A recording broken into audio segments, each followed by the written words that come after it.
밤하늘을 가르는 차가운 빗줄기가 서울의 고요한 저택가를 적시고 있었고, 가로등 불빛 아래로 검은 세단 한 대가 미끄러지듯 들어와 멈춰섰다. 대한민국 육군 최정예 부대인 707 특수임무단 사령관 관사라는 명패가 빗물에 젖어번들거리는 대문 앞에서 차문이 열리자 무거운 군화 소리가 정적을 깼다.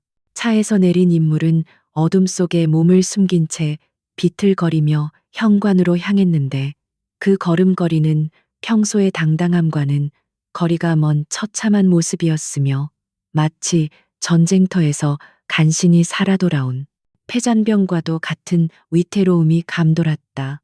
현관문의 도어록이 해제되는 소리와 함께 문이 열리자 거실에서 딸을 기다리고 있던 어머니 김지영 부사령관이 환한 미소를 지으며 다가왔다. 그녀는 대한민국에서 가장 강인한 여성 군인 중 한 명이었지만, 오늘만큼은 훈련소에서 첫 휴가를 나온 막내딸을 맞이하는 평범한 어머니의 모습이었다. 그러나 그녀의 미소는 딸의 얼굴을 마주한 순간 순식간에 얼어붙었고, 들고 있던 따뜻한 차가 담긴 찻잔이 손에서 미끄러져 바닥으로 떨어지며 날카로운 파열음을 내며 산산조각이 났다. 한수민의 얼굴은 사람이 알아보기 힘들 정도로 끔찍하게 부어올라 있었고, 눈가와 입술 주변은 시퍼런 멍으로 뒤덮여 원래의 형체를 찾아보기 힘들었다. 단순히 훈련 도중에 발생한 가벼운 타박상이나 생채기가 아니라 누군가에게 아기를 가지고 집요하게 구타당한 흔적이 역력했으며, 제복 위로 드러난 손목과 목덜미에도 붉은 손자국과 피멍이 선명했다. 그녀는 고통을 참으려는 듯 아래 십술을 꽉 깨물고 있었지만, 흐트러진 호흡과 떨리는 어깨는 그녀가 겪었을 지옥 같은 시간을 고스란히 대변하고 있었다. 거실의 소란스러움의 서재에서 업무를 보던 한태성 사령관이 묵직한 발걸음으로 걸어 나왔고, 바닥에 깨진 찻잔과 멍하니 서 있는 아내를 보고 의아해했다. 그러나 곧이어 현관에 서 있는 딸의 처참한 몰골을 확인한 그의 눈동자가 심하게 흔들렸고, 평생을 전장에서 보낸 강철 같은 군인의 얼굴에 당혹감과 분노가 교차했다. 그는 천천히 딸에게 다가가 떨리는 손으로 그녀의 어깨를 잡으려 했지만, 수민이 반사적으로 움찔하며 몸을 피하는 모습을 보고 심장이 찢어지는 듯한 고통을 느꼈다. 한수민은 부모님의 충격받은 표정을 보며 애써 미소를 지으려 했지만, 찢어진 입술 때문에 고통스러운 신음소리만 흘러나왔고 황급히 고개를 숙였다. 그녀는 갈라진 목소리로 훈련 중에 실수로 넘어졌다거나 동기들과 대련을 하다가 다친 것이라며 별일 아니라는 듯이 말했지만, 그 목소리에는 물기가 가득했다. 그녀는 자신이 707 특수임무단 지휘관의 딸이라는 사실을 숨기고 입대했기에 밖에서 겪은 수모를 부모님의 권력으로 해결하고 싶지 않았던 자존심이 남아있었기 때문이었다. 한태성 사령관은 딸의 변명을 듣고도 아무런 대꾸 없이 굳은 표정으로 딸의 상처를 하나하나 뜯어보며 전문가의 시선으로 분석하기 시작했다. 그것은 훈련장에서 발생할 수 있는 일반적인 부상이 아니라 군화발에 짓밟히고 주먹으로 구타당했을 때 생기는 전형적인 폭행의 흔적이었으며, 특히 복부와 허벅지에 집중된 타격 흔적은 명백한 가혹행위의 증거였다. 그는 평생을 군인으로 살아오며 수많은 부상자를 봐왔기에 딸이 지금 거짓말을 하며 누군가를 감싸거나 상황을 축소하려 한다는 것을 단번에 알아차렸다. 김지영 부사령관은 떨리는 손을 진정시키며 딸에게 다가가 조심스럽게 수민의 겉옷 단추를 풀었고, 그 안에 감춰진 참상을 목격하자 비명조차 지르지 못하고 입을 틀어막았다. 제복 아래의 피부는 성한 곳이 없을 정도로 검붉은 피멍으로 얼룩져 있었고, 등 뒤에는 둔기로 맞은 듯한 긴 자국이 선명하게 남아있어 보는 이에 숨을 턱 막히게 했다. 이것은 단순한 군기잡기나 얼차려의 수준을 넘어선 범죄 행위였으며, 인간이 인간에게 가할 수 있는 잔혹함의 끝을 보여주는 듯했다. 부모님의 침통한 침묵과 어머니의 눈물을 본 한수미는 결국 참았던 감정을 터뜨리며 무릎을 꿇고 오열하기 시작했고, 그동안 억눌러왔던 공포와 억울함이 댐이 무너지듯 쏟아져 나왔다. 그녀는 훈련소 내에서 특정 교관들이 권력을 남용하여 힘없는 훈련병들을 상습적으로 구타하고 금품을 갈취하고 있으며, 자신은 동기를 보호하려다 표적이 되었다고 털어놓았다. 그녀는 자신이 지휘관의 딸임을 밝히면 상황이 더 복잡해질까 두려워 끝까지 신분을 숨긴 채 그 모든 폭력을 홀로 감내해야만 했던 것이었다. 딸의 고백을 듣는 순간 한태성 사령관과 김지영 부사령관의 눈빛에서 부모로서의 슬픔은 사라지고 적을 눈앞에 둔 지휘관의 서늘한 살기만이 남았다. 그들은 대한민국을 수호하기 위해 존재하는 신성한 군복을 입은 자들이 그 권위를 이용하여 약자를 짓밟고 자신의 욕망을 채우는 도구로 사용했다는 사실에 치가 떨리는 분노를 느꼈다. 이것은 단순히 내 딸이 맞았다는 개인적인 원한을 넘어서 군의 기강과 명예를 더럽힌 중대한 반역 행위나 다름없다고 판단했다. 한태성 사령관은 거실 한쪽에 놓인 보안 전화기를 들어 올렸고, 수화기 너머로 연결 신호가 가기도 전에 그의 입에서는 얼음장처럼 차가운 명령이 떨어질 준비가 되어 있었다. 그는 잠시 후 연결된 당직 사관에게 즉시 707 특수임무단 내 감찰 및 정보 수집을 담당하는 최정예 요원들을 비상 소집하라고 지시했으며, 목소리에는 한치의 망설임도 없었다. 그는 지금 당장 훈련소로 이동하여 쥐새끼 한 마리도 빠져나가지 못하게 봉쇄하고 모든 CCTV 기록과 통신 내역을 확보하라는 구체적인 지시를 내렸다. 김지영 부사령관은 바닥에 주저앉아 울고 있는 딸을 품에 안고 부드럽게 등을 토닥이며 그녀의 귓가에 나지막하지만 단호한 목소리로 약속했다. 그녀는 신성한 국방의 의무를 수행하러 온 귀한 자식들을 괴물들의 먹잇감으로 방치한 것에 대해 군 선배로서 깊은 사죄를 표하며 반드시 그 대가를 치르게 하겠다고 맹세했다. 그녀의 눈은 딸을 향한 연민으로 젖어 있었지만 그 너머에는 감히 자신의 가족과 군의 정의를 건드린 자들을 향한 파멸의 경고가 이글거리고 있었다. 창밖의 빗줄기는 더욱 거세져 세상을 집어삼킬 듯이 쏟아져 내렸지만 관사 안에서 시작된 분노의 불길은 그 어떤 폭우로도 끌 수 없을 만큼 뜨겁게 타오르고 있었다. 어둠 속에서 707 특수임무단의 검은 차량들이 하나둘씩 시동을 걸며 라이트를 켰고, 그 불빛들은 마치 사냥감을 노리는 맹수의 눈빛처럼 밤거리를 가르며 질주하기 시작했다. 영웅들이 입어야 할 군복을 훔쳐 입은 악마들을 심판하기 위한 긴 밤이 시작되었고, 그 누구도 이 폭풍을 피할 수 없을 것이라는 예감이 감돌았다. 검은 비구름이 물러간 뒤에도 훈련소의 하늘은 여전히 낯빛으로 흐려 있었고, 축축하게 젖은 연병장에는 스산한 바람만이 불어와 흙먼지를 일으키고 있었다. 신병교육대 중대장실의 창문 너머로 보이는 이 황량한 풍경을 내려다보며 박대위는 만족스러운 듯 입가에 비릿한 미소를 머금고 뜨거운 커피를 한 모금 들이켰다. 그는 자신의 왕국이나 다름없는 이곳에서 절대적인 권력자로 군림하며 수많은 젊은이들의 생사여 탈권을 쥐고 있다는 사실에 도취되어 있었고, 어젯밤 휴가를 떠난 한수민의 멍든 얼굴을 떠올리며 묘한 쾌감을 느꼈다. 박대위는 책상 위에 놓인 인사기록부 더미를 거칠게 넘기며 한수민의 서류를 다시 한번 확인했는데, 거기에는 지극히 평범한 일반 가정 출신이라는 거짓 정보만이 적혀 있을 뿐이었다. 그는 자신이 짓밟은 그 여자가 감히 눈을 똑바로 뜨고 대들던 순간을 기억하며 건방진 눈빛을 꺾어놓기 위해 얼마나 잔혹하게 폭력을 행사했는지 되새겼고, 그것을 훈육이라는 이름으로 정당화했다.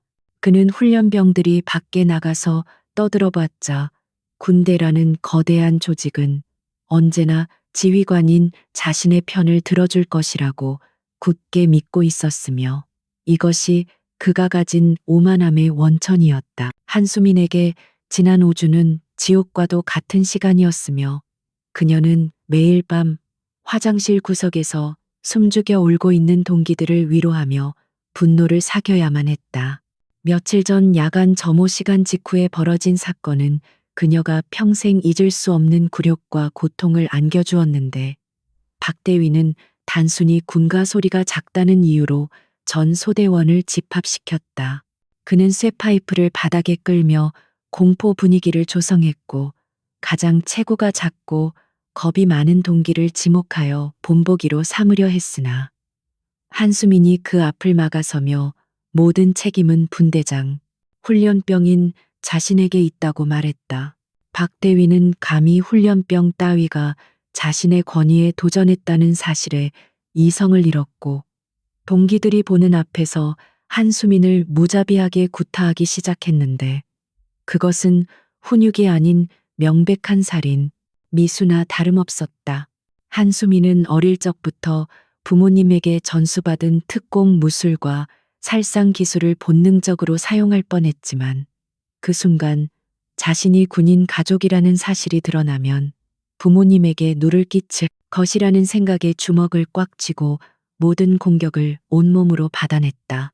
그녀의 뼈가 울리고 살이 터지는 소리가 막사 안에 울려 퍼졌지만 그녀는 비명 한 번 지르지 않고 그 고통을 견뎌냈으며 그 모습은 오히려 박대위의 잔악성을 더욱 자극할 뿐이었다. 다시 현재로 돌아와 박대위는 담배를 피워 물며 의자 깊숙이 몸을 기대었고 연기를 허공으로 내뿜으며 자신의 완벽한 통제력에 감탄하고 있었다. 그는 한수민이 휴가를 나가서 부모에게 일러 바칠 수도 있다는 가능성을 잠시 생각했지만 곧바로 고개를 저으며 비웃었는데 그따위 계집애의 말을 믿어줄 사람은 아무도 없다고 단정지었다. 그는 이미 부대 내의 감찰 라인과 헌병대 일부 간부들에게 정기적으로 뇌물을 상납하며 튼튼한 방어막을 구축해 놓았기에 어지간한 투서나 신고는 자신의 선에서 조용히 묵살될 것이라고 확신했다. 하지만 박대위의 본능적인 불안감은 완전히 사라지지 않았기에 그는 만약의 사태에 대비하여 입단속을 철저히 해야겠다고 결심하고 자리에서 일어났다. 그는 군화를 신고 전투모를 눌러쓴 뒤 거친 발걸음으로 생활관을 향해 걸어갔고 복도를 지나가는 조교들과 훈련병들은 그를 보자마자 사색이 되어 벽에 붙어 경례를 했다. 그는 공포야말로 군대를 움직이는 가장 효율적인 원동력이라고 믿었으며 자신의 그림자만 봐도 벌벌 떠는 병사들의 모습에서 뒤틀린 희열을 느끼며 한수민의 소대가 있는 막사 문을 걷어찼다. 생활관 안의 공기는 순식간에 얼어붙었고 휴식을 취하고 있던 훈련병들은 기겁하며 관물대 앞으로 뛰어나가 부동자세로 정렬했는데 그들의 눈동자는 공포로 심하게 흔들리고 있었다. 박대위는 천천히 그들의 얼굴을 하나하나 훑어보며 침묵을 유지하다가 나지막한 목소리로 한수민에 대해 묻기 시작했는데 그 목소리는 마치 먹잇감을 노리는 뱀처럼 씩씩거리는 듯했다. 그는 너희들이 밖에서 무슨 말을 하든 나는 다 알 수 있으며 만약 쓸데없는 소리를 짓거려서 내 귀에 들어온다면 군 생활 내내 지옥을 맛보게 해주겠다고 협박했다. 훈련병들은 박대위의 협박에 압도되어 숨조차 제대로 쉬지 못했고 그중 몇몇은 눈물을 글썽이며 고개를 숙였지만 아무도 감히 그에게 반항할 엄두를 내지 못했다. 박대위는 특히 한수민과 친하게 지냈던 동기의 멱살을 잡고 얼굴을 들이밀며 한수민이 밖에서 헛소리를 하지 않도록 너희들이 연락해서 단속하라고 지시했다. 그는 군대라는 곳은 비밀이 보장되지 않으며 너희들의 가족이나 친구들까지도 내가 마음만 먹으면 괴롭힐 수 있다는 비열한 암시를 주어 그들의 입을 원천 봉쇄하려 했다. 그 시각 위병소 정문 앞에는 국방색으로 도색된 낡은 승합차 한 대와 겉보기에는 평범해 보이는 군용 트럭이 멈춰 섰고 경계 근무를 서던 위병들이 다가와 신원 확인을 요구했다. 차량에서 내린 인물들은 상급 부대에서 시설 점검을 위해 파견된 군수가 소속이라고 자신들을 소개하며 위조된 공문서를 내밀었는데 그들의 태도는 지나치게 자연스러웠다. 위병소 근무자들은 공문서에 찍힌 직인과 상급 부대의 명칭을 보고 의심 없이 차단기를 올려주었지만 그들의 눈빛이 일반적인 행정병들과는 달리 지나치게 날카롭다는 사실은 눈치채지 못했다. 트럭이 연병장 구석에 주차되자 작업복을 입은 남자들이 내려서 장비를 점검하는 척하며 주변을 살피기 시작했는데 그들의 동작은 절도 있고 민첩하여 마치 잘 훈련된 특수부대원들을 연상케 했다. 그들은 시설 보수용 공구를 꺼내는 척하며 초소형 도청 장치와 고성능 카메라를 주요 길목에 설치하기 시작했고 서로 눈짓으로 신호를 주고받으며 흩어졌다. 이들은 한태성 사령관의 밀명을 받고 잠입한 707 특수임무단 정보 분석팀이었으며 그들의 임무는 훈련소 내부에 썩은 환부를 도려내기 위한 증거를 수집하는 것이었다. 박 대위는 생활관에서 훈련병들을 협박하고 나오던 중에 연병장에 낯선 트럭이 와 있는 것을 발견하고 미간을 찌푸리며 당직 사관에게 누구냐고 소리쳤다.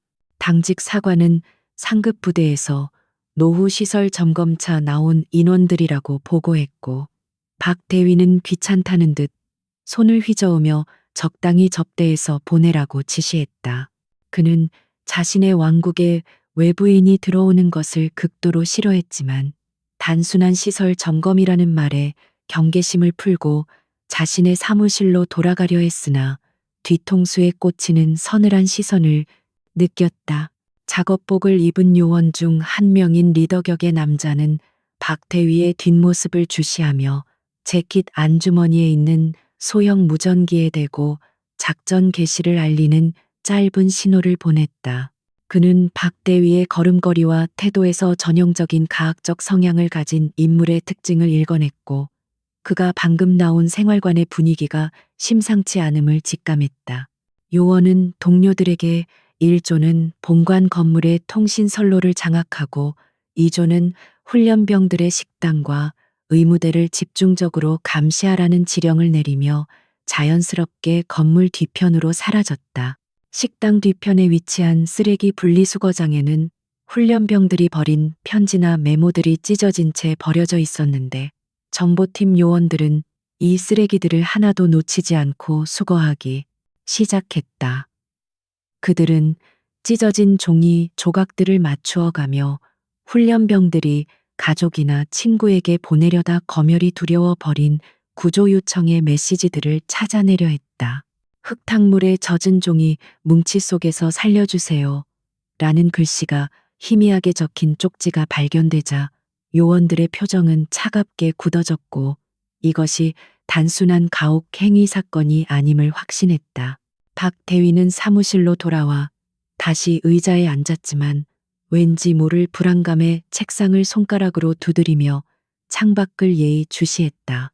그는 방금 마주친 시설 점검 팀원들의 손을 떠올렸는데 그들의 손은 기름때가 묻어 있었지만 손가락 마디마다 굳은 살이 박여 있었고 그것은 행정병이나 기술병의 손이라기보다는 사격과 격투로 단련된 손에 가까웠다. 그는 순간적으로 등골이 오싹해지는 것을 느꼈지만 자신이 너무 예민해진 탓이라 여기며 서랍에서 양주병을 꺼내 들고 독한 술을 한 잔 들이켰다.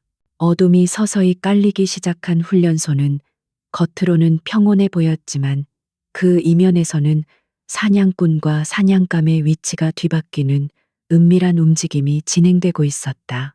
박대위는 자신이 쳐놓은 거미줄에 갇힌 파리들을 비웃고 있었지만 정작 거대한 독수리가 자신의 머리 위를 선회하며 발톱을 세우고 있다는 사실은 꿈에도 모르고 있었다.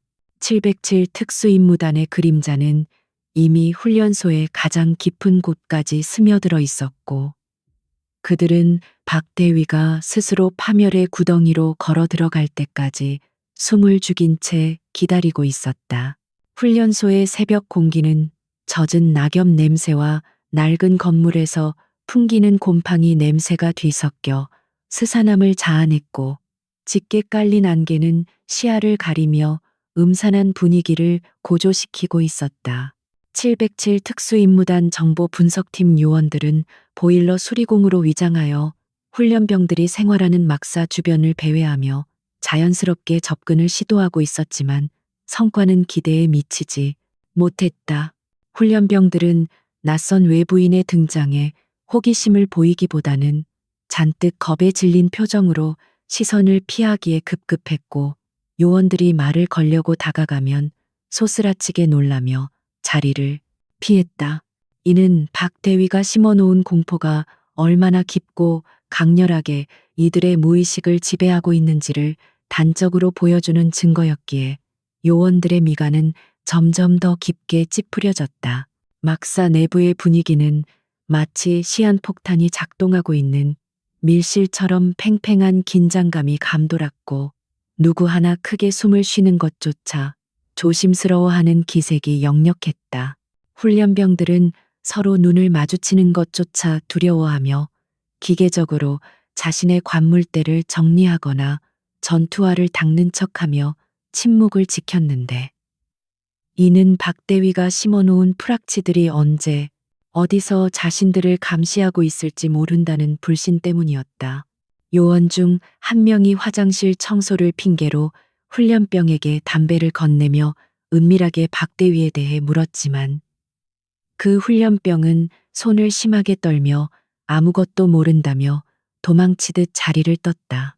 한편 서울의 사령관 관사에서는 한수민이 침대에 기대어 앉아 창밖으로 떨어지는 빗방울을 바라보고 있었는데 그녀의 눈빛은 육체적인 고통을 넘어선 깊은 사색에 잠겨 있었다. 주치의가 다녀간 후 통증은 조금 가라앉았지만 그녀의 머릿속은 훈련소에서 목격하고 경험했던 끔찍한 기억들로 가득 차 있어 잠시도 쉴 수 없었다.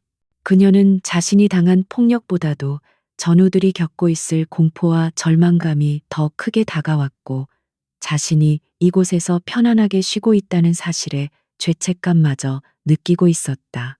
그녀는 멍든 손으로 이불을 꽉 움켜쥐며 결심을 굳혔는데 그것은 침묵하는 피해자로 남지 않고 싸우는 군인이 되겠다는 다짐이었다.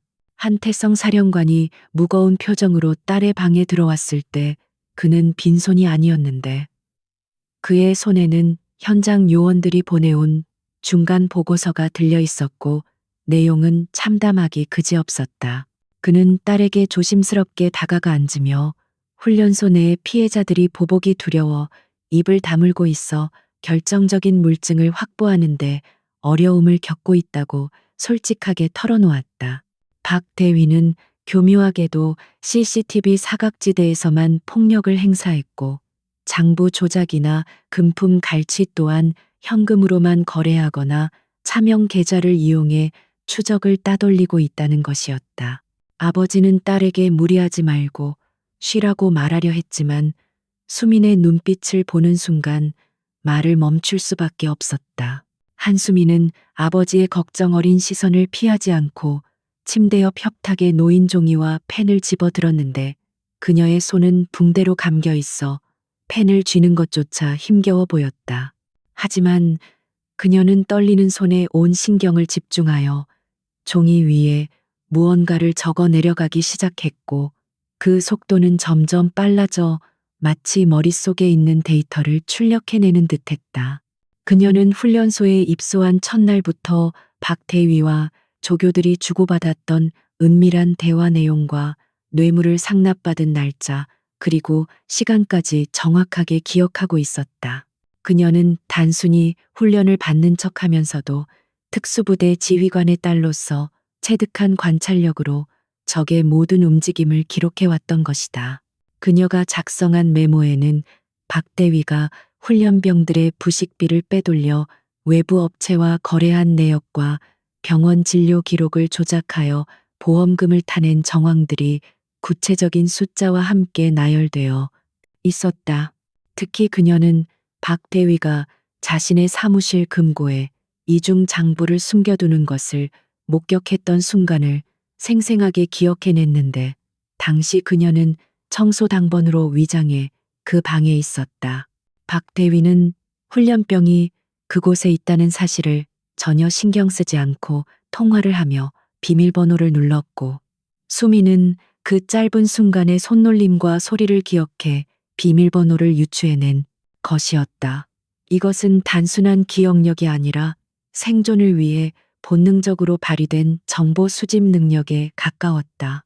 한태성 사령관은 딸이 건넨 종이를 받아들고 내용을 훑어내려가면서 경악을 금치 못했는데, 그것은 단순한 메모가 아니라 완벽하게 정리된 범죄 일지나 다름없었기 때문이었다.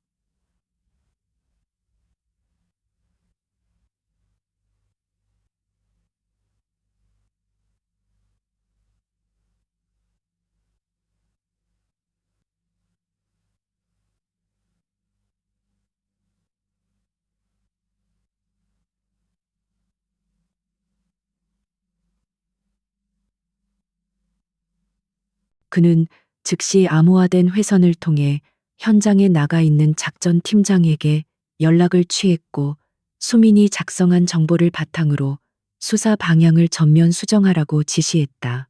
이제 그들의 목표는 불특정 다수의 진술 확보가 아니라 박대위의 사무실 금고와 특정 장소에 숨겨진 장부를 타격하는 정밀 작전으로 변경되었다. 다시 훈련소로 시점을 옮겨 박대위는 자신의 사무실에서 다리를 책상 위에 올린 채 거만한 자세로 앉아 있었지만, 어딘가 모르게 불안한 기색을 감추지 못하고 있었다. 그는 상급 부대에서 나온 점검팀이 며칠째 철수하지 않고 훈련소 곳곳을 들쑤시고 다니는 것이 영 마음에 들지 않았고, 본능적인 위기감을 느끼고 있었다. 그는 혹시나 하는 마음에 책상 서랍 깊숙한 곳에 숨겨둔 차명 통장과 비밀 장부를 꺼내 확인했고, 그것들이 안전하게 있다는 사실에 안도하며 다시 금고에 넣었다. 그는 자신이 완벽하게 통제하고 있다고 믿었지만, 그가 금고 비밀번호를 누르는 순간 창문 틈 사이에 설치된 초소형 카메라가 그 장면을 녹화하고 있었다. 707 정보 분석팀은 수민의 제보를 바탕으로 박대위의 사무실이 비는 점심시간을 노려 진입 작전을 계획했고, 요원들은 마치 그림자처럼 은밀하게 움직일 준비를 마쳤다. 그들은 식당 배식차가 도착하여 소란스러운 틈을 타 본관 건물의 보안 시스템을 일시적으로 무력화시켰고, 능숙한 솜씨로 복도에 설치된 CCTV의 녹화 화면을 조작했다. 리더 요원은 박대위가 식당으로 향하는 것을 확인한 후 무전을 통해 진입 신호를 보냈고, 대기하고 있던 요원 2명이 순식간에 잠긴 사무실 문을 따고 안으로 미끄러져 들어갔다.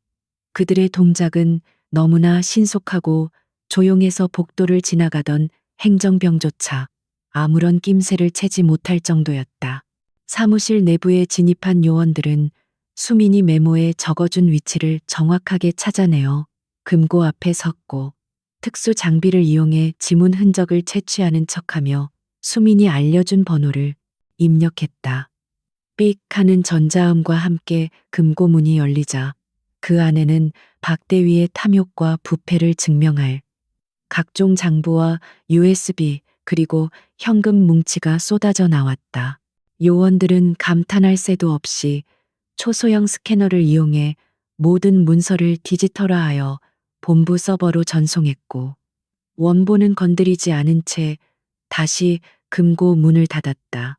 지금 당장 이것을 압수하면 박대위가 눈치채고 도주하거나 증거를 인멸할 시간을 줄 수 있기에 그를 완벽하게 올가매기 위한 덫을 놓은 것이었다.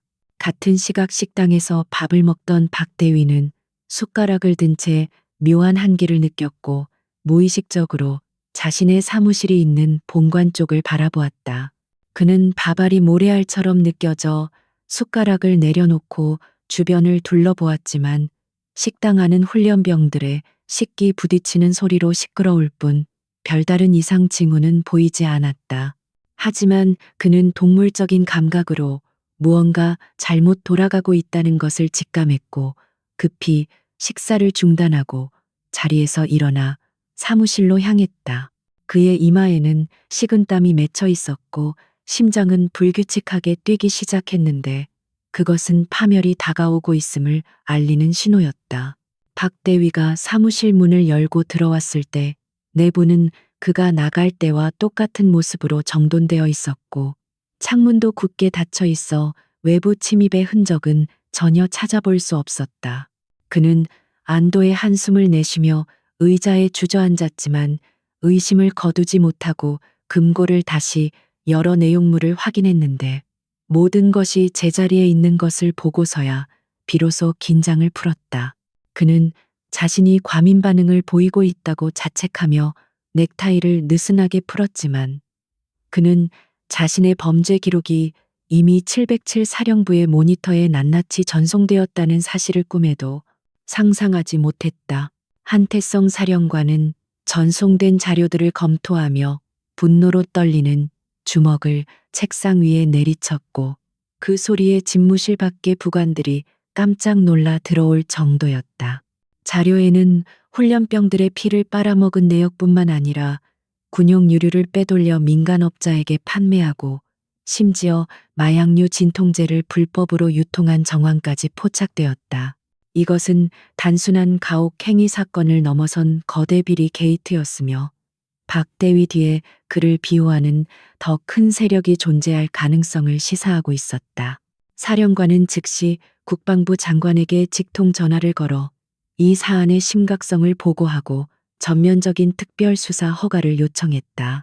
병원 침대에서 휴식을 취하던 한수미는 아버지의 부관으로부터 작전이 성공적으로 진행되고 있다는 소식을 전해 듣고 창백한 얼굴에 옅은 미소를 띄웠다. 하지만 그녀는 단순히 박대위가 법적인 처벌을 받는 것으로 끝나는 것을 원하지 않았고 그가 자신의 죄를 뼈저리게 후회하며 피해자들 앞에서 무릎 꿇게 만들고 싶었다. 그녀는 부모님이 반대할 것을 알면서도 위험한 계획을 세우기 시작했는데 그것은 자신이 직접 미끼가 되어 박대위를 가장 처참한 방식으로 무너뜨리는 것이었다. 그녀의 눈빛은 더 이상 상처 입은 피해자의 것이 아니라 복수를 위해 칼을 가는 전사의 눈빛으로 변해 있었다. 밤이 깊어지자 훈련소의 연병장에는 다시 차가운 바람이 불어왔고 박대위는 퇴근하지 않고 사무실에 남아 독한 술을 들이키며 알 수 없는 불안감을 달래고 있었다. 그는 술 기운을 빌려 자신을 합리화하며 이 모든 것은 훈련병들의 기강을 잡기 위한 불가피한 선택이었다고 중얼거렸지만 그의 손은 멈추지 않고 떨리고 있었다. 창밖 어둠 속에서는 707 특수임무단 요원들이 박대위의 사무실을 포위한 채 그의 일거수일투족을 감시하고 있었고 사령관의 다음 명령만을 기다리고 있었다. 이제 사냥의 시간은 끝났고 심판의 시간이 다가오고 있었다. 서울의 사령관 관사거실에는 무거운 침묵만이 감돌고 있었고 한수미는 결의에 찬 눈빛으로 부모님을 마주하고 서 있었다. 그녀는 아직 부상이 완전히 회복되지 않아 서 있는 것조차 힘겨운 상태였지만 그녀의 목소리에는 한치의 흔들림도 없었다. 수미는 박대위와 그의 배후 세력을 일망타진하기 위해서는 단순히 서류상의 증거만으로는 부족하며 자신이 직접 미끼가 되어 그들의 여죄를 낱낱이 밝혀내야 한다고 주장했다. 그녀는 707 특수임무단의 딸로서 비겁하게 뒤로 물러서지 않고 전우들을 위해 정면으로 맞서 싸우겠다는 의지를 강력하게 피력했다. 한태성 사령관은 딸의 대담한 제안에 깊은 고민에 빠졌고 아내인 김지영 부사령관 역시 불안한 기색을 감추지 못하며 입술을 깨물었다. 부모로서 딸을 다시 그 지옥 같은 곳으로 보내는 것은 뼈를 깎는 고통이었지만 군 지휘관으로서 딸의 작전이 적을 확실하게 제압할 수 있는 가장 효과적인 방법임을 인정하지 않을 수 없었다. 결국 그들은 딸의 강인한 정신력과 그동안 훈련받은 능력을 믿기로 결심했고 707 부대의 최정예 요원들을 그림자처럼 붙여 만일의 사태에 대비하는 조건으로 수민의 복귀를 허가했다. 작전 계획은 치밀하고 신속하게 수립되었는데 한수민은 치료가 덜 끝났음에도 불구하고 훈련을 마치겠다는 강력한 의지로 조기 복귀하는 열정적인 훈련병을 연기하기로 했다. 그녀의 몸에는 최첨단 소형도청 장치와 위치 추적기가 붕대 속에 정교하게 숨겨져 있어 그녀가 겪는 모든 상황과 대화 내용이 실시간으로 지휘 통제실로 전송될 예정이었다. 이것은 단순한 복귀가 아니라 호랑이 굴로 제 발로 걸어 들어가는 위험천만한 잠입 작전이었으며 수미는 자신의 모든 연기력을 동원해 박대위를 속여야만 했다. 다음 날 오후 회색빛 구름이 낮게 깔린 훈련소 위 병소 앞으로 한수민을 태운 택시가 도착했고 그녀는 짐가방을 챙겨 들고 천천히 차에서 내렸다. 위병들은 멍투성이인 얼굴로 돌아온 그녀를 보고 깜짝 놀라 수군거렸지만 그녀는 애써 고통스러운 표정을 지으며 절룩거리는 걸음으로 정문을 통과했다. 그녀의 등장은 순식간에 훈련소 전체로 퍼져나갔고 동료 훈련병들은 그녀가 다시 돌아왔다는 사실에 안도감보다는 또다시 당할지도 모른다는 공포감에 휩싸여 숨을 죽였다. 박 대위는 사무실에서 한수민이 복귀했다는 보고를 받고 의외라는 듯 눈썹을 치켜 세웠지만 이내 비릿한 미소를 지으며 만족스러워했다. 그는 수민이 자신의 협박에 굴복하여 부모에게 아무 말도 하지 못하고 두려움에 떨며 다시 돌아온 것이라고 착각하고 있었다. 그는 자신의 권력이 얼마나 대단한지 다시 한번 확인했다고 믿으며 이참에 그녀를 확실하게 밟아놓아 다른 훈련병들에게 본보기로 삼아야겠다고 다짐했다.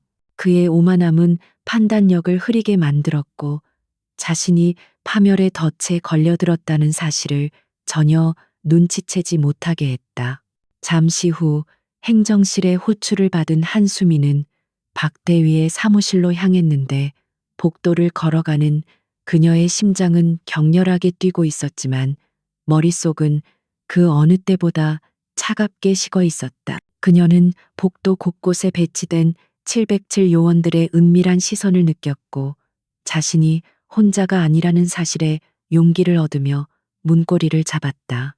문을 열고 들어서자 매캐한 담배 연기와 함께 박대위의 거만한 얼굴이 시야에 들어왔고 그는 의자에 삐딱하게 앉아 수민을 위아래로 훑어보며 경멸 어린 시선을 보냈다. 박대위는 수민에게 다가와 붕대가 감긴 어깨를 손가락으로 쿡쿡 찌르며 휴가는 재미있었냐고 비꼬았고 짐짓 걱정하는 척하며 부모님께는 뭐라고 말씀드렸는지 물었다. 수민은 어깨를 움츠리며 공포에 질린 듯한 목소리로 훈련 중에 넘어져서 다쳤다고 말했고 부모님은 별일 아니라고 생각하신다고 거짓말을 했다. 그녀의 완벽한 연기에 박대위는 소리내어 웃으며 역시 너는 눈치가 빠른 녀석이라며 칭찬 아닌 칭찬을 늘어놓았고 긴장이 풀린 듯 책상에 걸터 앉았다. 하지만 박대위의 태도는 순식간에 돌변하여 수민의 멱살을 잡고 얼굴을 들이밀며 만약 딴 마음을 품거나 헛소리를 하면 이번에는 진짜로 죽여버리겠다고 협박했다. 그는 자신의 뒤에는 너 같은 애 하나쯤은 쥐도 새도 모르게 묻어버릴 수 있는 든든한 배경이 있다며 잊지도 않은 권력을 과시했다. 수미는 그의 소나기에서 벗어나려 발버둥 치는 척하며 그가 내뱉는 모든 협박과 범죄 사실 시인을 유도하기 위해 짐짓더 겁에 질린 척 연기했고, 도청 장치는 이 모든 음성을 선명하게 기록하고 있었다. 지휘 통제 차량 안에서 이 상황을 듣고 있던 한태성 사령관과 김지영 부사령관은 주먹을 꽉 쥐며 분노를 억누르고 있었고, 당장이라도 뛰어들어가 박대위의 머리통을 날려버리고 싶은 충동을 느꼈다. 하지만 그들은 딸이 보내오는 신호를 기다리며 참아야 했고, 요원들은 돌발 상황에 대비해 무기에 손을 올린 채 출동 대기 상태를 유지하고 있었다. 박대위의 목소리가 높아질수록 그의 죄명은 하나씩 늘어가고 있었고, 이제 결정적인 한 방만이 남은 상태였다. 사무실 안에서 한수미는 박대위의 눈을 똑바로 쳐다보며 갑자기 태도를 바꾸었는데, 떨리던 몸짓을 멈추고 차가운 목소리로 그게 전부냐고 되물었다. 박대위는 예상치 못한 그녀의 반응에 당황하여 멱살 잡은 손에 힘을 풀었고, 수민의 눈빛이 방금 전까지 알던 겁쟁이 훈련병의 것이 아님을 깨닫고 뒷걸음질 쳤다. 그녀의 눈동자에는 깊은 심연과도 같은 살기가 서려 있었고, 마치 상위 포식자가 하찮은 먹잇감을 바라보는 듯한 위압감이 뿜어져 나오고 있었다. 수미는 천천히 흐트러진 옷매를 정리하며 박대위에게 당신은 군인도 아니고 지휘관도 아니며 단지 군복 입은 양아치일 뿐이라고 독서를 퍼부었다. 그녀는 당신이 저지른 모든 죄악은 이미 기록되었고 이제 그 대가를 치를 시간이라고 선언하며 입꼬리를 살짝 올려 비웃었다. 박대위는 모욕감과 분노로 얼굴이 불그락푸르락해졌고 이성이 마비된 채 책상 위에 있던 무거운 재떨이를 집어들고 수민을 향해 휘둘렀다. 이것은 단순한 폭행이 아니라 명백한 살인 미수 행위였으며 작전의 마지막 단계인 현행범 체포를 위한 완벽한 명분이 완성되는 순간이었다. 수민은 날아오는 재떨이를 피할 수 있었음에도 불구하고 고개를 살짝 돌려 이마를 스치게 놔두었고, 날카로운 통증과 함께 붉은 피가 얼굴을 타고 흘러내렸다. 그녀는 바닥에 쓰러지면서도 고통스러워하기보다는 계획대로 진행되었다는 확신에 찬 미소를 지었고, 박대위는 자신이 무슨 짓을 저질렀는지 깨닫지도 못한 채 광기에 사로잡혀 소리를 질렀다. 그 순간 사무실의 잠금 장치가 해제되는 소리가 들렸고, 이것은 박대위의 파멸을 알리는 서곡과도 같았다.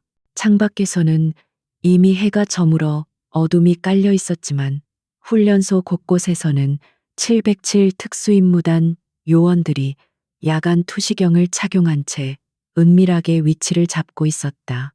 박대위는 자신이 쳐놓은 덫에 자신이 걸려들었다는 사실을 꿈에도 모른 채 승리감에 도취되어 있었지만 그 승리는 신기루처럼 사라질 운명이었다. 한수미는 바닥에 쓰러진 채로 흐릿해지는 의식을 붙잡으며 마음속으로 카운트다운을 시작했고, 이제 곧 들이닥칠 심판의 순간을 기다리고 있었다. 박대위가 휘두른 재떨이에 맞아 한수민의 이마에서 흐르던 피는 바닥을 적셨고, 사무실 안에는 비릿한 피냄새와 함께 무거운 정적이 감돌았다. 박대위는 자신의 손에 묻은 피를 보며 잠시 당황하는 듯했으나 이내 광기 어린 눈빛으로 변하며 이 모든 상황을 은폐하기 위한 계획을 세우기 시작했다. 그는 책상 위에 인터폰을 거칠게 눌러 자신의 신복인 김중사와 최하사를 즉시 호출했고, 목소리에는 살기등등한 명령이 담겨 있었다. 그는 한수민이 난동을 부리다가 실수로 넘어져 다친 것으로 위장해야 한다고 생각했고, 더 나아가 오늘 밤 그녀를 영원히 입 다물게 만들 작정이었다.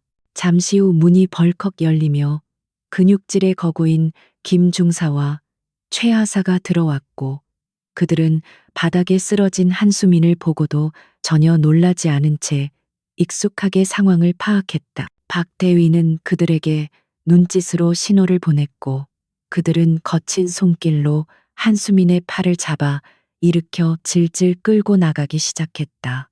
박대위는 이참에 평소 자신의 눈에 거슬렸던 다른 훈련병들까지 모조리 집합시켜 확실한 군기를 잡겠다는 명목으로 대규모 폭행을 계획했다.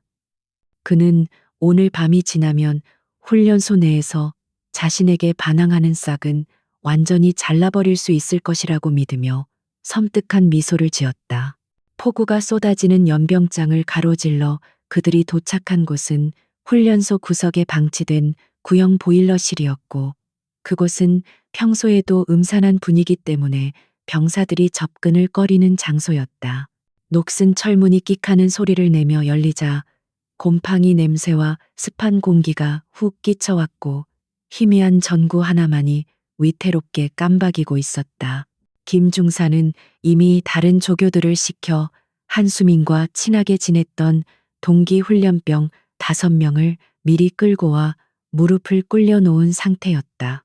영문도 모른 채 끌려온 훈련병들은 피투성이가 된 수민의 모습을 보고 경악하며 비명을 질렀지만 조교들의 위협에 입을 틀어막고 공포에 떨어야 했다. 한수민은 바닥에 내동댕이 쳐졌지만 흐릿한 의식 속에서도 자신의 몸에 부착된 도청 장치가 정상적으로 작동하고 있음을 확인하고 안도했다. 그녀는 지금 당장이라도 반격할 수 있었지만 박대위와 그 일당들이 모든 훈련병들 앞에서 자신들의 범죄 계획을 스스로 발설하게 만들기 위해 고통을 참고 기다렸다. 그녀의 귀에는 빗소리와 함께 박대위의 군화 소리가 점점 가까워지는 것이 들려왔고 그것은 마치 지옥의 사자가 다가오는 발소리처럼 들렸다. 그녀는 찢어진 이마에 상처가 욱신거렸지만 정신을 집중하며 호흡을 가다듬었고 근육의 긴장을 조절하며 폭발적인 힘을 낼 준비를 마쳤다. 박대위는 보일러실 중앙에 서서 겁에 질린 훈련병들을 내려다보며 마치 심판자라도 된 듯 거만한 태도로 일장 훈시를 늘어놓기 시작했다. 그는 너희들이 밖에서 무슨 빽을 믿고 까불든 간에 이곳은 나의 법이 지배하는 세상이며 반항하는 자에게는 오직 고통만이 있을 뿐이라고 소리쳤다. 그는 한수민을 손가락으로 가리키며 지휘관에게 대들면 어떤 꼴을 당하게 되는지 똑똑히 보라며 옆에 있던 쇠파이프를 집어들었다. 그는 오늘 밤 여기서 일어나는 일은 보일러 폭발 사고나 훈련 중 낙상 사고로 처리될 것이며 너희들은 그 증인이 되어야 한다고 협박했다. 박 대위의 지시에 따라 김중사가 먼저 나서서 제일 왜소해 보이는 훈련병의 멱살을 잡고 주먹을 휘두르려 했고 다른 훈련병들은 눈을 질끈 감으며 고개를 돌렸다. 그 순간 바닥에 쓰러져 있던 한수민이 비틀거리며 일어섰고 그녀의 입에서는 더 이상 겁먹은 훈련병의 목소리가 아닌 차갑고 단호한 명령조의 목소리가 흘러나왔다. 그녀는 그 더러운 손을 치우라고 나지막이 말했고 그 목소리에는 공간을 압도하는 기이한 위압감이 서려 있어 김중사의 동작을 멈칫하게 만들었다. 보일러실 안의 모든 시선이 피투성이가 된 채 비틀거리는 그녀에게 집중되었고 박대위는 어이없다는 듯 헛웃음을 터뜨렸다. 박대위는 한수민에게 다가가 죽고 싶어서 환장했냐고 비아냥거리며 그녀의 뺨을 때리려 손을 들어 올렸지만 그 손은 허공에서 멈출 수밖에 없었다. 한수민이 번개 같은 속도로 그의 손목을 낚아채 비틀어 버렸기 때문이었고 뼈가 어긋나는 소름 끼치는 소리와 함께 박대위의 입에서 고통스러운 비명이 터져나왔다. 순식간에 벌어진 상황에 김중사와 최하사 그리고 다른 조교들은 사태를 파악하지 못하고 멍하니 서 있을 뿐이었다. 한수민은 박대위를 발로 차 밀어버린 후 이마에 흐르는 피를 손등으로 닦아내며 차가운 눈빛으로 주변의 적들을 둘러보았다. 김 중사가 가장 먼저 정신을 차리고 욕설을 내뱉으며 몽둥이를 들고 한수민에게 달려들었지만 그것은 불 속으로 뛰어드는 나방과 다를 바 없는 행동이었다. 한수민은 상체를 살짝 숙여 공격을 피함과 동시에 김 중사의 명치를 정확하게 가격했고 거구의 몸이 종이 인형처럼 뒤로 날아가 처박혔다. 그녀가 보여준 움직임은 훈련소에서 가르치는 기초 제식이나 태권도가 아니라 살상을 목적으로 하는 고도로 훈련된 특수부대 격투술인 크라브 마가와 시스테마의 절묘한 조화였다. 훈련병들은 눈앞에서 벌어지는 비현실적인 광경에 입을 다물지 못했고 공포심은 어느새 경이로움으로 바뀌어가고 있었다. 최하사와 나머지 조교 3명이 동시에 덤벼들었지만 한수민은 좁은 공간과 지형지물을 완벽하게 활용하며 그들의 공격을 무력화시켰다. 그녀는 보일러 파이프를 이용해 상대의 동선을 차단하고 녹슨 사슬을 감아 상대의 무기를 빼앗는 등 마치 춤을 추듯 유려하면서도 치명적인 동작을 이어갔다. 그녀의 주먹과 발차기가 적중할 때마다 둔탁한 타격음과 신음소리가 울려 퍼졌고 압도적인 수적 열세에도 불구하고 전황은 일방적으로 한수민에게 유리하게 흘러갔다. 그녀는 그동안 당했던 수모를 폭력이 아닌 압도적인 실력으로 되갚아주며 그들이 얼마나 우물 안개구리였는지를 뼈저리게 느끼게 해주었다. 구석에 처박혀 있던 박대위는 자신의 부하들이 추풍낙엽처럼 쓰러지는 모습을 보며 믿을 수 없는 공포에 사로잡혀 뒷걸음질 쳤다. 그는 한수민이 평범한 훈련병이 아니라는 사실을 뒤늦게 깨달았지만 이미 엎질러진 물이었고 살고 싶다는 본능만이 그의 뇌를 지배했다. 그는 허리춤에 숨겨두었던 군용 대검을 꺼내들었고 이성을 잃은 채 한수민의 등 뒤를 노리고 달려들었다. 비무장 상태인 상대를 향해 흉기를 사용하는 것은 군인으로서 절대 해서는 안 될 짓이었지만 그는 이미 군인이기를 포기한 괴물이나 다름없었다. 하지만 한수민은 뒤돌아보지도 않고 기척만으로 박대위의 공격을 감지했고 몸을 반바퀴 회전시키며 그의 손목을 정확하게 가격해 칼을 떨어뜨리게 만들었다. 그녀는 이어서 박대위의 턱을 올려 차그를 공중으로 띄운 뒤 바닥에 내리꽂았고 박대위는 비명도 지르지 못한 채 기절 직전의 상태가 되었다. 그녀는 쓰러진 박대위의 가슴을 군화발로 짓누르며 내려다보았는데 그 모습은 흡사 악마를 심판하러 내려온 전쟁의 여신 발키리와도 같았다. 그녀의 주변에는 신음하는 조교들이 널브러져 있었고 보일러실은 순식간에 그녀가 지배하는 전장으로 변해 있었다. 지휘 통제실에서 실시간으로 상황을 듣고 있던 한태성 사령관은 딸의 무사함과 압도적인 전투력에 안도하면서도 가슴 한구석이 먹먹해지는 것을 느꼈다. 그는 즉시 대기 중이던 707 특수임무단 타격대에게 진입 명령을 내렸고 요원들은 어둠 속에서 신속하게 보일러실을 향해 쇄도했다. 이미 상황은 종료되었지만 혹시 모를 변수와 도주를 차단하기 위해 훈련소 전체를 봉쇄하고 완벽한 포위망을 구축했다. 이제 밖에서 벌어질 일은 단순한 구조 작전이 아니라 썩어 빠진 군 내부의 환부를 도려내는 대수술의 시작이었다.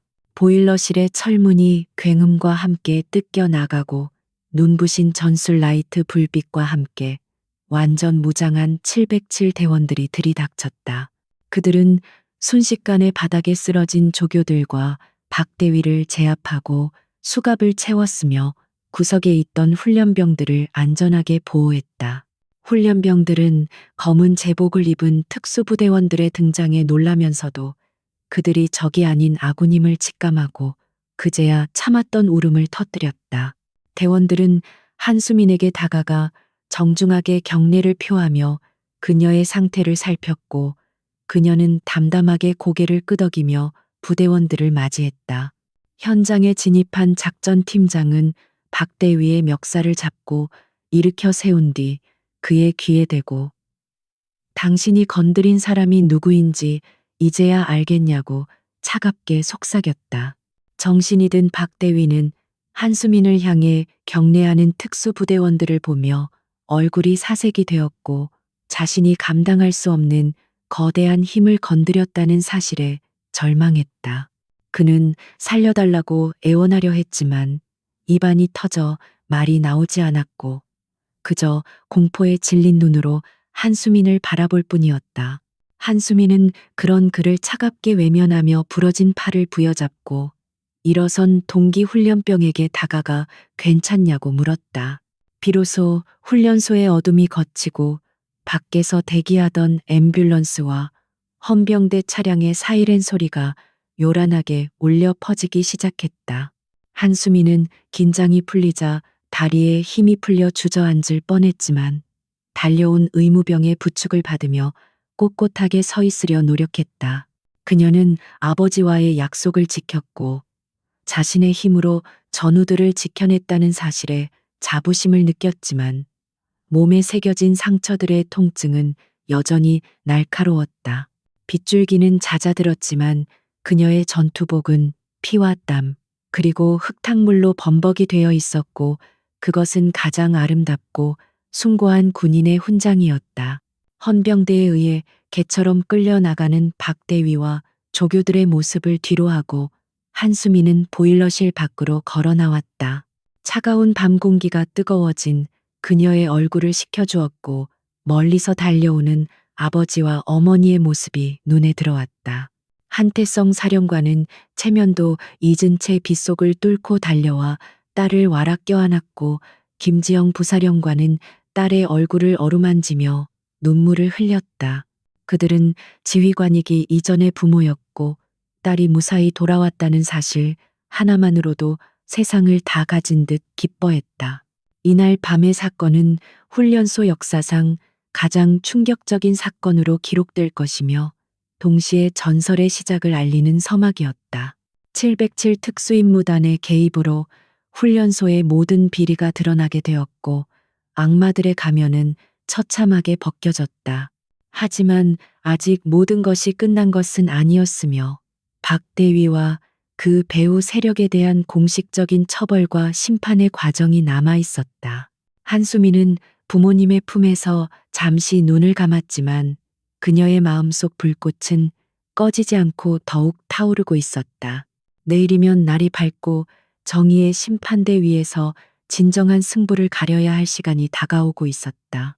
밤새 내리던 비가 그치고 훈련소 위로 차가운 새벽 공기가 내려앉았지만 연병장의 분위기는 어제와는 완전히 달라져 있었다. 평소라면 훈련병들의 기상 나팔 소리와 조교들의 고함 소리가 울려 퍼져야 할 시간이지만 지금은 무거운 침묵만이 흐르고 있었고 그 침묵의 무게는 숨이 막힐 지경이었다. 연병장 곳곳에는 대한민국 국군 최정예 부대인 707 특수임무단의 검은색 작전 차량들이 육중한 차체를 드러내며 도열해 있었고 완전 무장한 대원들이 주요 길목을 차단하고 삼엄한 경계를 서고 있었다. 훈련병들은 창문 틈으로 이 비현실적인 광경을 훔쳐보며 두려움과 호기심이 뒤섞인 눈빛을 교환했고 오늘 무언가 거대한 일이 벌어질 것임을 본능적으로 직감하고 있었다. 오전 9시가 되자 훈련소 내의 모든 스피커에서 전 인원은 즉시 연병장으로 집합하라는 방송이 흘러나왔고 그 목소리는 평소의 행정병이 아닌 낯선 남자의 굵직한 저음이었다. 훈련병들은 긴장된 표정으로 신속하게 환복하고 생활관을 빠져나왔으며 행정 직원들과 간부들 또한 예외 없이 연병장 중앙으로 모여들었다. 그들이 도열한 연병장 한가운데에는 임시로 설치된 단상이 놓여 있었고 그 주변을 둘러싼 707 대원들의 서늘한 눈빛은 그 누구도 허투루 움직일 수 없게 만드는 무언의 압력을 행사하고 있었다. 마치 폭풍 전야의 고요함처럼 수천 명의 인원이 모였음에도 불구하고 군화 끄는 소리조차 들리지 않을 정도로 정적만이 감돌았다. 잠시 후 헌병대의 호송 차량 뒷문이 열리며 박대위와 김중사 그리고 어젯밤 보일러실 사건에 가담했던 조교들이 줄줄이 끌려 나왔다. 그들의 모습은 처참하기 그지없었는데 포승줄에 묶인 채 고개를 푹 숙이고 있었고 얼굴 곳곳에는 타박상과 핏자국이 남아있어 그들이 겪었을 험한 밤을 짐작하게 했다. 훈련병들은 평소 자신들을 벌레 보듯 하며 군림하던 그들이 죄수처럼 끌려 나오는 모습을 보고 믿을 수 없다는 표정을 지었으며 개중에는 억눌러왔던 분노와 통쾌함이 섞인 묘한 감정을 느끼는 이들도 있었다. 박대위는 더 이상 거만한 지휘관이 아니었으며 자신의 운명을 예감한 듯 사시나무 떨듯 몸을 떨고 있었다. 이어서 하늘을 가르는 굉음과 함께 상급 부대 지휘관이 탑승한 헬리콥터가 연병장 상공에 나타나 천천히 착륙을 시도했다. 프로펠러가 일으키는 강한 바람에 흙먼지가 일었지만 도열한 군인들은 미동조차 하지 않았고 헬기 문이 열리자 한태성 사령관이 수행원들을 대동하고 지상으로 내려왔다. 그의 어깨에 달린 별들은 아침 햇살을 받아 찬란하게 빛났고 평생을 전장에서 보낸 노병의 위엄은 훈련소 전체를 압도하기에 충분했다. 그는 단상을 향해 뚜벅뚜벅 걸어갔는데 그 발걸음 하나하나가 마치 지축을 울리는 듯 묵직했고 좌중을 압도하는 카리스마에 모든 이들이 숨을 죽이고 그를 주시했다. 한태성 사령관은 단상 위에 올라 마이크를 잡고 연병장에 모인 수천 명의 장병들을 천천히 둘러보았는데 그의 눈빛은 매서우면서도 깊은 슬픔을 담고 있었다. 그는 낮지만 힘있는 목소리로 신성한 국방의 의무를 수행하기 위해 모인 젊은이들이 훈련이 아닌 가혹행위와 범죄로 고통받았다는 사실에 대해 지휘관으로서 깊은 책임을 통감한다고 말했다.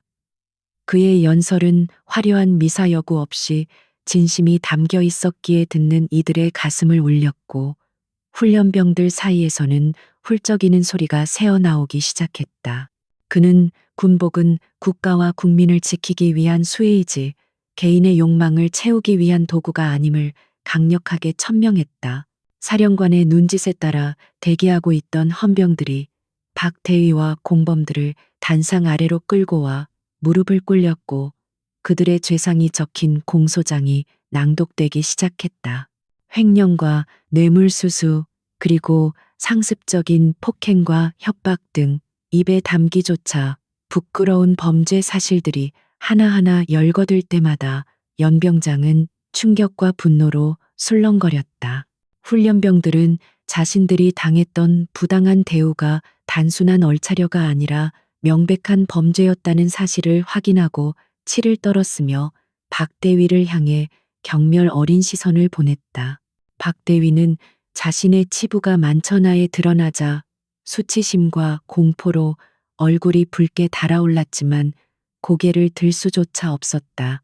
이때 한태성 사령관은 특별한 증인을 소개하겠다며 손짓을 했고 의무대의 부축을 받으며 한수민이 단상 위로 올라왔다. 그녀는 머리에 붕대를 감고 있었고 걸음걸이가 불편해 보였지만 정복을 갖춰 입은 그녀의 자태는 그 어느 때보다 당당하고 기품이 넘쳐 흘렀다. 사령관은 그녀의 어깨를 감싸며 이 병사는 부당한 폭력에 굴복하지 않고 용기 있게 맞서 싸운 영웅이자 자신의 사랑하는 막내딸이라고 공식적으로 소개했다. 그 순간 연병장은 거대한 충격에 휩싸여 정적마저 깨뜨릴 정도의 웅성거림이 터져 나왔고 모든 이들의 시선이 한수민에게 집중되었다. 박대위는 고개를 들어 한수민을 바라보았고 사령관의 입에서 나온 딸이라는 단어를 듣는 순간 심장이 멈추는 듯한 공포를 느꼈다. 그는 자신이 짓밟고 모욕했던 훈련병이 707 특수임무단 사령관의 친딸이었다는 사실을 깨닫고 혼절할 듯이 비틀거렸으며 눈앞이 캄캄해지는 절망감을 맛보았다. 그는 자신의 든든한 배경이라고 믿었던 인맥들이 사령관 앞에서는 한 줌의 모래알보다 못한 존재임을 뼈저리게 실감했고, 이제 자신의 인생은 완전히 끝났다는 것을 직감했다. 그의 입에서는 의미 없는 신음소리만이 흘러나왔고, 바지가 축축하게 젖어들 정도로 공포에 지배당했다. 사령관은 즉결 심판을 선언하며 박대위와 가담자들의 계급장을 즉시 박탈하라는 명령을 내렸고, 헌병들이 그들에게 다가갔다. 헌병들은 거칠게 박대위의 군복 상의에 붙어 있던 대위 계급장과 명찰을 뜯어냈고, 찢겨나가는 천 조각 소리는 처형장의 총성보다 더 끔찍하게 들렸다. 군인에게 있어 계급장의 박탈은 사형 선고나 다름없는 명예형이었으며, 박대위는 자신의 정체성이 송두리째 부정당하는 고통에 몸부림치며 오열했다. 그는 바닥에 떨어진 계급장을 주우려 했지만 헌병의 군화발에 손이 짓밟히며 비참한 꼴을 보여주었다. 계급장이 뜯겨 나간 박대위는 더 이상 지휘관이 아닌 민간인 범죄자 신분으로 전락했고, 사령관은 그들을 즉시 구속하여 군 검찰로 이송하라고 지시했다. 그들은 쇠고랑을 찬 채 짐승처럼 끌려가며 살려달라고 애원했지만 그들의 목소리에 귀를 기울이는 사람은 아무도 없었다. 훈련병들은 그들이 호송 차량에 태워지는 모습을 지켜보며 그동안 쌓였던 응어리가 씻겨 내려가는 듯한 카타르시스를 느꼈고, 정의가 살아있음을 목격했다.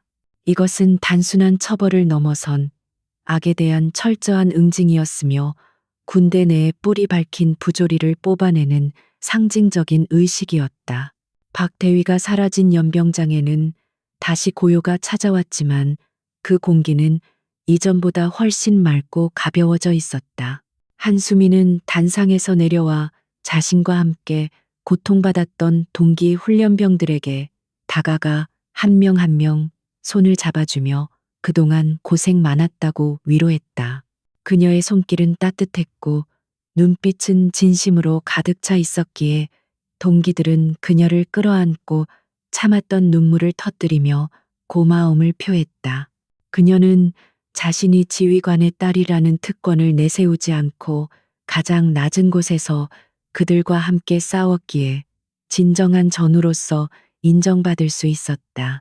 한태성 사령관은 마지막으로 훈련병들에게 거수경례를 올리며 다시는 이런 불미스러운 일이 발생하지 않도록 시스템을 전면 개혁하겠다고 약속했다. 사령관의 경례를 받은 훈련병들은 일제히 우렁찬 목소리로 충성 구호를 외치며 답례했고, 그 소리는 하늘을 찌르듯이 울려 퍼졌다. 그들의 눈빛에서는 더 이상 패배감이나 두려움을 찾아볼 수 없었고, 군인으로서의 자부심과 명예심이 다시 불타오르고 있었다. 707 대원들 또한 늠름한 후배들의 모습에 흐뭇한 미소를 지으며 그들의 앞날을 축복해 주었다. 한수민은 아버지와 어머니를 바라보며 옅은 미소를 지었고, 부모님 또한 딸을 자랑스럽게 바라보며 고개를 끄덕였다. 그녀는 이번 사건을 통해 군인이 가져야 할 진정한 힘은 계급이나 무력이 아니라 불의에 맞서는 용기와 약자를 보호하려는 마음에서 나온다는 것을 깨달았다. 비록 몸은 상처투성이었지만 그녀의 영혼은 그 어느 때보다 강인하게 단련되었으며 앞으로 어떤 시련이 닥쳐와도 이겨낼 수 있다는 자신감을 얻었다. 연병장에서의 행사가 모두 끝나고 훈련병들이 각자의 생활관으로 돌아갈 때 그들의 발걸음은 훨씬 가벼워 보였다. 훈련소의 높은 담장 너머로 밝은 태양이 떠오르며 연병장을 황금빛으로 물들였고, 어둠이 지배하던 이곳에도 비로소 진정한 아침이 찾아왔다. 707 특수임무단의 차량들은 임무를 완수하고 철수 준비를 시작했지만 그들이 남기고 간 정의의 발자국은 오랫동안 지워지지 않을 것이었다.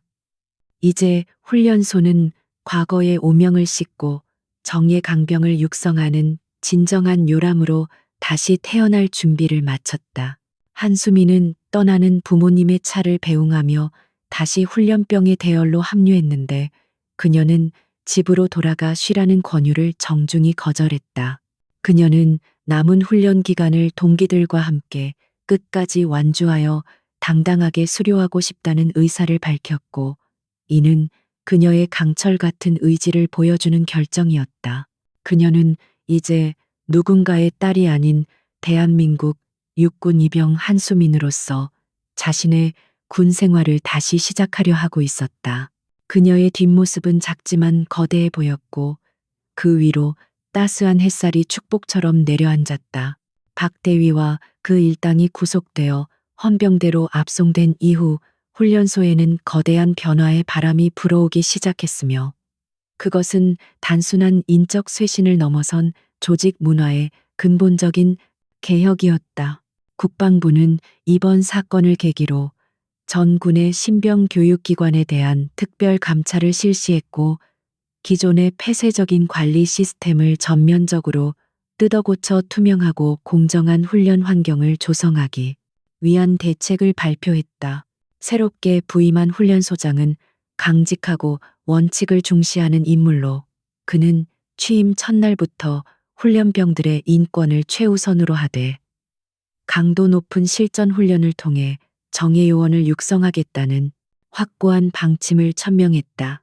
훈련소 곳곳에 설치되었던 사각지대들은 모두 제거되었고 훈련병들이 언제든지 익명으로 고충을 토로할 수 있는 한라인이 개설되어 소통의 창구가 활짝 열리게 되었다. 한수민은 훈련소에 남아 남은 교육 과정을 이수하기로 결정했지만 그녀를 바라보는 동기와 교관들의 시선에는 초반의 어색함과 경외심이 공존하고 있었다. 707 특수임무단 사령관의 딸이라는 엄청난 배경이 밝혀졌음에도 불구하고 그녀가 특혜를 거부하고 일반 병사와 똑같은 아니 오히려 더 혹독한 훈련을 자청했기 때문이었다. 그녀는 자신을 향한 부담스러운 시선들을 오직 실력과 성실함으로 극복해 나갔는데 가장 먼저 기상하여 연병장을 뛰었고 가장 늦게까지 남아서 총기를 손질하는 솔선수범을 보였다. 그녀의 이러한 진정성은 서서히 주변 사람들의 마음을 움직였고 동기들은 그녀를 권력자의 딸이 아닌 진정한 전우이자 리더로서 인정하고 따르게 되었다. 훈련의 강도는 날이 갈수록 높아졌고 각계 전투와 화생방 훈련, 그리고 40km, 완전 군장, 행군 등 인간의 한계를 시험하는 과정들이 이어졌지만 한수민은 단 한 번도 열애하지 않았다. 그녀의 몸에는 아직 박대위에게 당한 폭행의 상처가 희미하게 남아 있었지만 그녀는 그 흉터들을 부끄러워하거나 감추려 하지 않고 오히려 자신을 단련시키는 훈장으로 여겼다.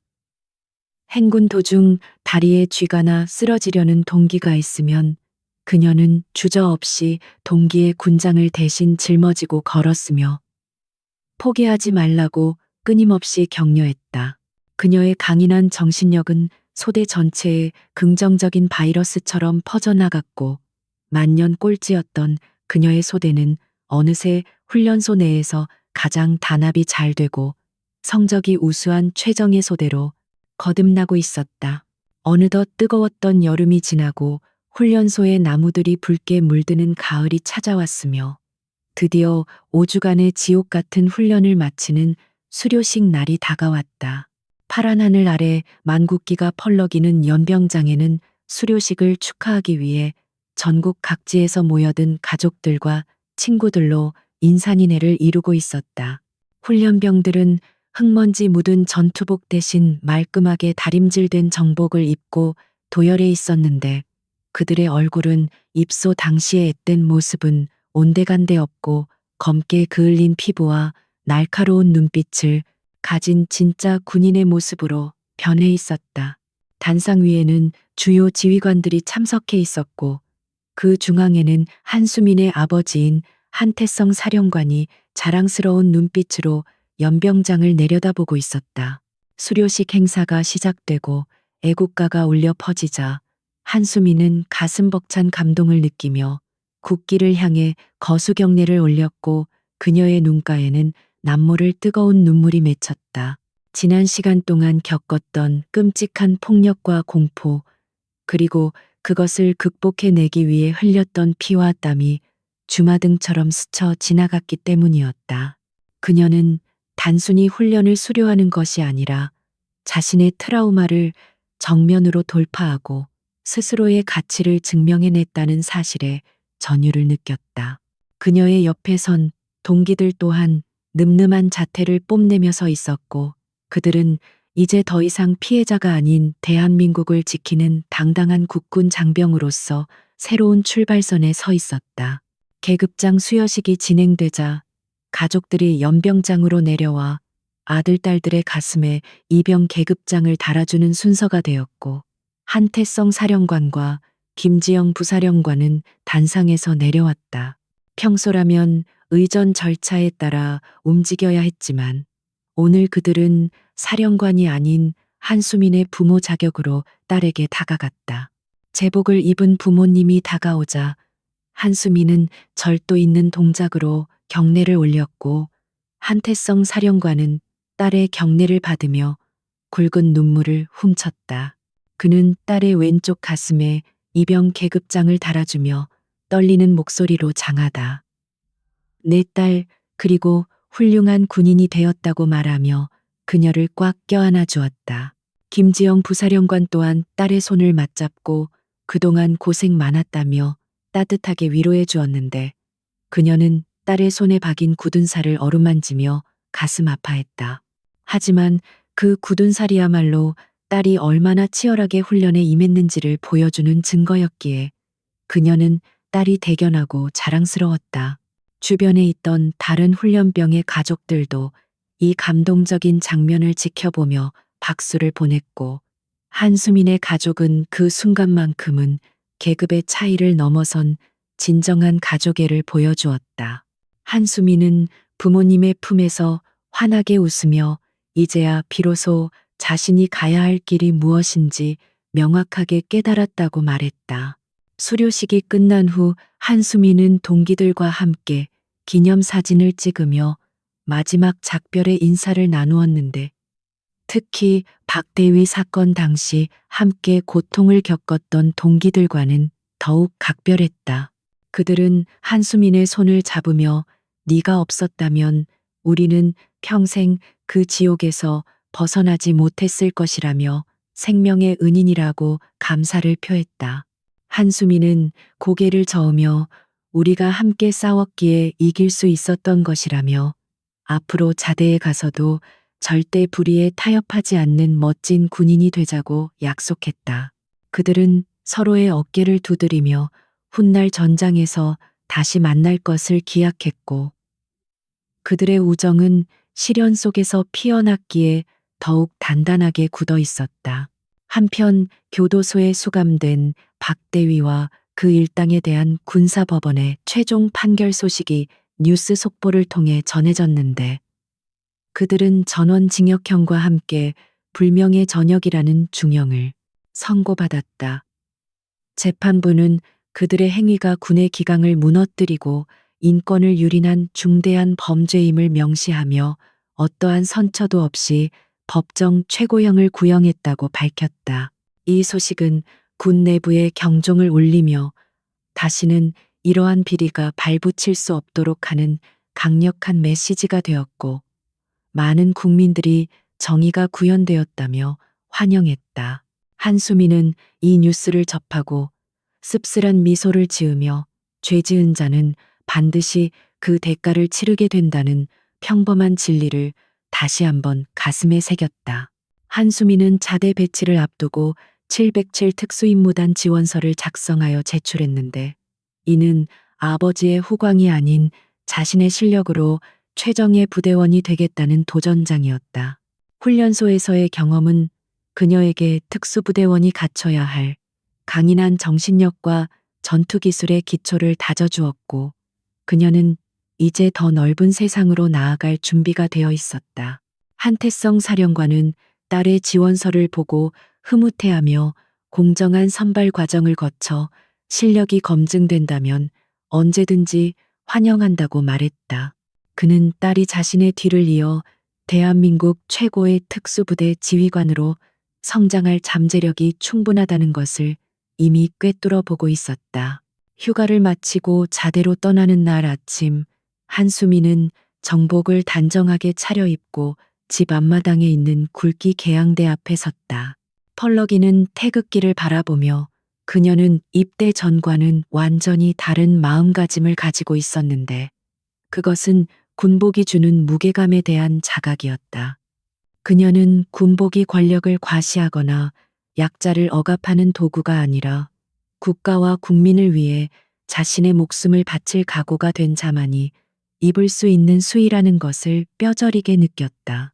그녀는 태극기를 향해 거수 경례를 올리며 조국이 부르면 언제든지 달려가 적의 심장을 뚫고 국민을 지키는 방패가 되겠다고 맹세했다.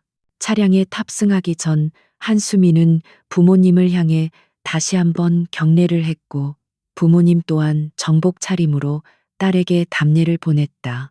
그들의 모습은 단순한 가족의 이별이 아니라 전장으로 떠나는 전우를 배웅하는 장엄한 의식과도 같았으며 서로에 대한 깊은 신뢰와 존경이 담겨 있었다. 차가 출발하고 멀어지는 딸의 모습을 보며 김지영 부사령관은 눈시울을 붉혔지만 한태성 사령관은 굳게 다문 입술로 미소를 지으며 딸의 앞날을 축복했다. 그들은 딸이 걷게 될 길이 험난할지라도 결코 쓰러지지 않고 굳건하게 나아갈 것임을 믿어 의심치 않았다. 한수민이 탄 차량은 훈련소를 벗어나 넓은 도로를 향해 질주하기 시작했고 차창 밖으로 보이는 풍경은 눈부시게 아름다웠다. 그녀는 창문을 내리고 시원한 바람을 맞으며 자신의 손목에 감겨 있던 붕대를 풀어 바람에 날려보냈는데 이는 과거의 상처와 아픔을 모두 털어버리겠다는 상징적인 행동이었다. 붕대는 바람을 타고 멀리 날아갔고 그녀의 손목에는 희미한 흉터만이 남아 있었지만 그것은 이제 부끄러운 상처가 아니라 강인함의 증표였다. 그녀의 눈빛은 흔들림 없이 정면을 응시하고 있었고 입가에는 자신감 넘치는 미소가 번졌다.